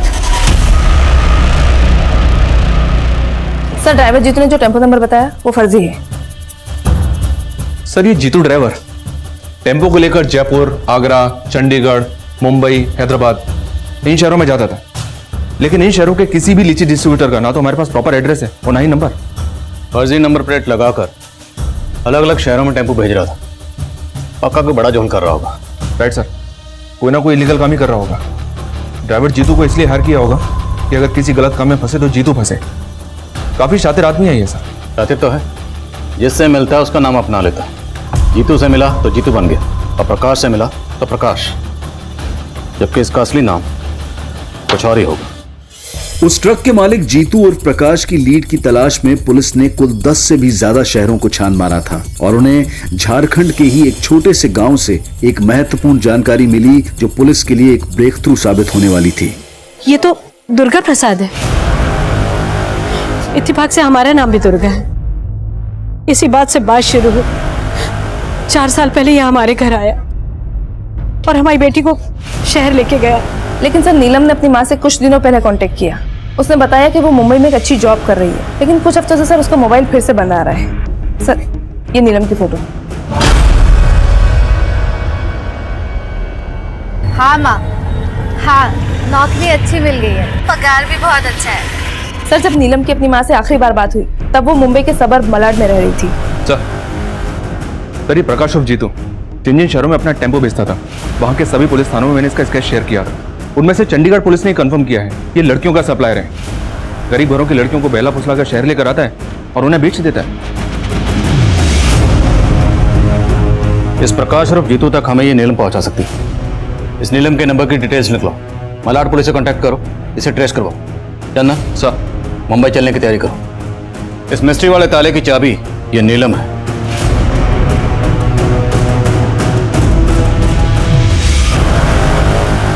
इस लड़की नीलम की हत्या 5 दिन पहले हुई है और वो भी इसके खुद के घर में। What? किसने किया? हमने इसके हत्यारों का अरेस्ट किया है। मैं आपको इसकी डिटेल्स देता हूँ। अरे नहीं, कौन है आप और अंदर कैसे चले? खुशी के दादाजी। माफ कीजिएगा साहब, हमसे रहा नहीं गया। जब हमें ये पता चला कि आप लोग खुशी को मुंबई ढूंढने आए तो हम भी खुशी को ढूंढने के लिए मुंबई चले आए। जगमोहन जी, हम खुशी को ढूंढने की पूरी कोशिश कर रहे हैं। जैसे ही खुशी को कुछ पता चलेगा हम खुद आपको इन्फॉर्म करेंगे। साहब, आप जल्दी से हमारी पोती को ढूंढ दीजिए। हम अपनी पोती को ढूंढने के लिए कुछ भी कर सकते हैं। बोलो, पहचानती हो इस आदमी को? 4 साल पहले ये आदमी नीलम को यहां लेकर आया था। ध्यान से देखो। सुमित, चलिए, आपको बुलाया। 14 साल की खुशी 7 महीने से गायब है और 7 महीने से लगातार ये खुशी को दिल्ली, मुंबई, कलकत्ता सब जगह ढूंढ रहे, परेशान हो रहे। हमें पता चला है कि खुशी को इसी आदमी ने अगवा किया जो नीलम को यहां लेकर आया था। अब नीलम तो यहां है ना। करिश्मा, अब तुम ही हमारी आखिरी उम्मीद हो। बेटी, हमारी मदद करो, हाथ जोड़ते हैं तुम्हें। मैं इस आदमी को नहीं जानती, पर शायद शेखर जानता होगा। कौन शेखर? नीलम का दलाल। ये इंटरव्यू छोड़ और वापस काम पे आ जा, वरना तेरा ये याराना चल रहा है ना, इसका हवाई जहाज बना के उड़ा दूंगा मैं। सब सच बता दूंगा उसे। नीलम मुझे धोखा दे रही थी, प्रॉस्टिट्यूशन करती थी वो। उसने मुझे कभी नहीं बताया कि वो एक धंधे वाली है। पर यह बात तुम्हें कैसे पता चली? मैं भी करिश्मा से बहुत प्यार करती थी, लेकिन मेरे और करिश्मा के बीच वो नीलम आ गई थी। बट मुझे पता चल गया था कि नीलम करिश्मा की गैर मौजूदगी में उसी के घर में धंधा कर रही थी। करिश्मा, तू इस वक्त बीमार थी ना? तुम, ये है तेरी बीमारी? करिश्मा, मैं तुझे सब कुछ बताती हूँ, मेरी बात सुन, मत छू मुझे। करिश्मा, करिश्मा देख, मैं तुझे नहीं छोड़ सकती, प्लीज समझने की कोशिश कर, मैं तुझे सब कुछ बताती हूँ।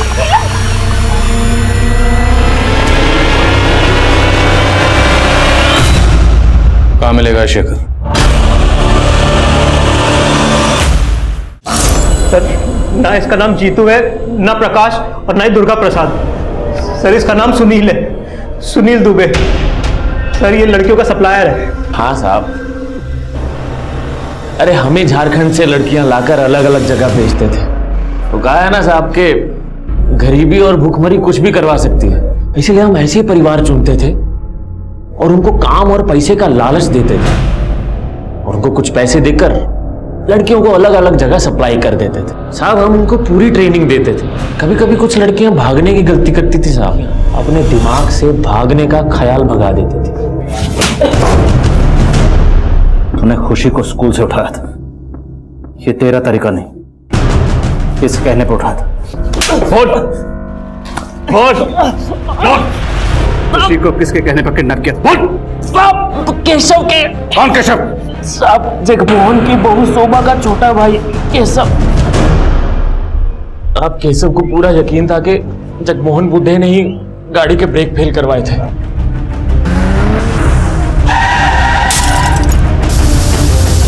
और वो ये भी समझ गया था कि वो जगमोहन को कानून के रास्ते सजा नहीं दिलवा पाएगा। अब इसीलिए उसने हमको फोन किया। सजा दीजिए हमको, सजा दीजिए, लेकिन उससे पहले उस जगमोहन को फांसी पर लटकाइए। वही कातिल अपने बेटे का, हमारी बहन का गुनहगार है वो। नफरत की आंखों से देखेगा ना तो सब कुछ गलत दिखेगा तुझे, समझ में आया? पुलिस ने इस रैकेट में शामिल लोगों की निशानदेही पर नेशनल लेवल पर एक रेस्क्यू ऑपरेशन लॉन्च किया और तकरीबन 2000 से ज्यादा लड़कियों को इस तस्करी के नर्क से बचाया। उनमें से एक लड़की खुशी भी थी। 8 महीने बाद खुशी अपने दादा के पास लौटी।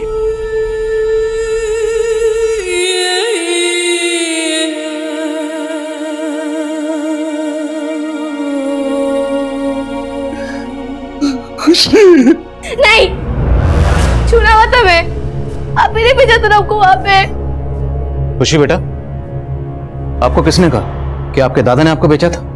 जिन्होंने हमें कैद किया हुआ था। बेटा, वो सबके सब झूठ बोल रहे, बल्कि सच तो ये है जब से आप गायब हुई हो आपके दादा आपको लगातार ढूंढ रहे हैं, और अगर आज आप यहाँ हो तो सिर्फ अपने दादा की वजह से।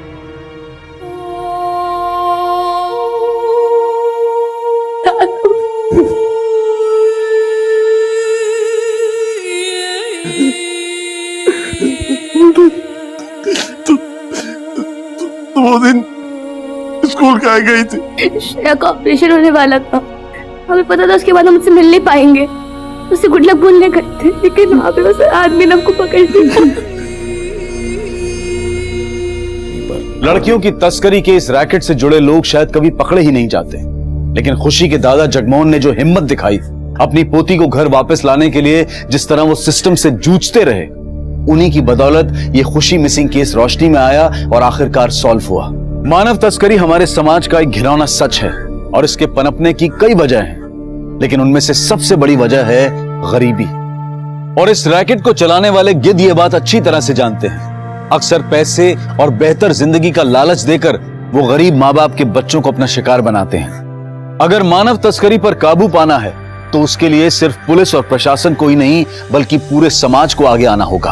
हम सबको एक जिम्मेदार और सतर्क नागरिक बनकर इस जुल्म के खिलाफ आवाज उठानी होगी, तभी हमारे बच्चे एक महफूज जिंदगी जी पाएंगे। अब मैं अनूप सोनी आपसे विदा लेता हूं, फिर मुलाकात होगी क्राइम पेट्रोल सतर्क के ब्लैक हेडलाइंस अध्याय में एक और नए केस के साथ। और याद रखें, क्राइम और आपके बीच में सिर्फ इतना फर्क है कि आप कितने सतर्क हैं। सतर्क रहें, सुरक्षित रहें। जय हिंद। इस तरह के और भी एपिसोड देखने के लिए हमारे चैनल को सब्सक्राइब करें और बेल आइकन दबाना ना भूलें।